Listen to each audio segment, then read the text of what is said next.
ជីខាវខ្ញុំតែងតែនឹកឃើញពីអតីតកាលនោះខ្ញុំមានបងប្អូនប្រុសស្រីមួយក្រុមធំហើយពួកយើងរស់នៅយ៉ាងសប្បាយរីករាយជារៀងរាល់ថ្ងៃ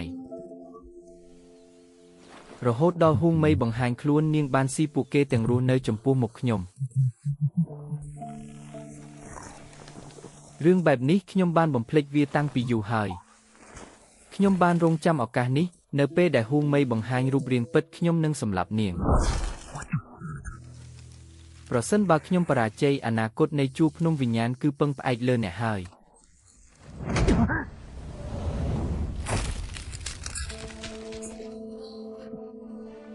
ជីខាវតើអ្នកកំពុងធ្វើអ្វីផុងភីតើអ្នកកំពុងនិយាយរឿងឈួតអ្វីហ្នឹងតើមើលងាយខ្ញុំមែនទេបើចង់វាយពួកយើងវាយជាមួយគ្នាកុំនិយាយរឿងឥតប្រយោជន៍បើពួកយើងរួមដៃគ្នាប្រកាសជាអាចយកឈ្នះហួងមេបានជីខាវអ្នកគឺជាបងប្អូនតែម្នាក់គត់របស់ខ្ញុំ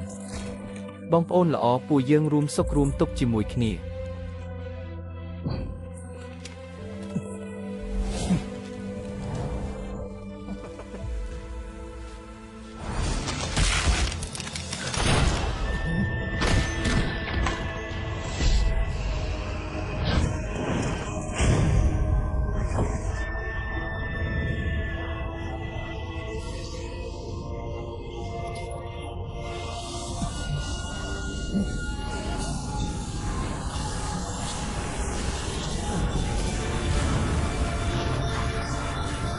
ហុងភីពួកឯងមើលងាយយើងពេកហើយ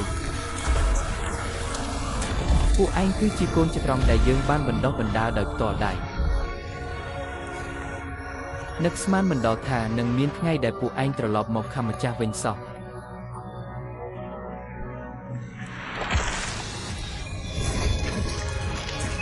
ជីខាវហេតុអ្វីបានជាឯងមិនព្រមស្ដាប់បង្គាប់ឲ្យបានល្អ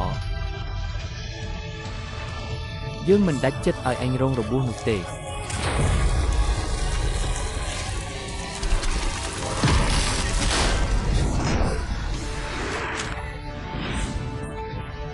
ើបិសាចនោះមានប្រភពមកពីណា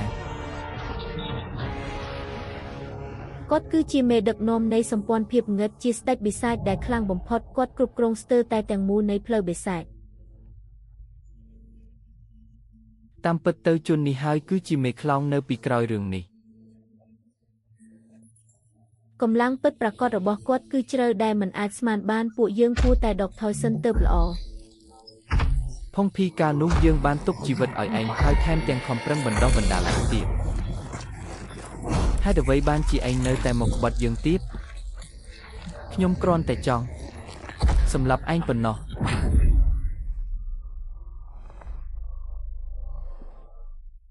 ក្មេងល្ងងជោគវាសនារបស់ឯងគឺស្ថិតនៅក្នុងដៃរបស់យើងជានិច្ច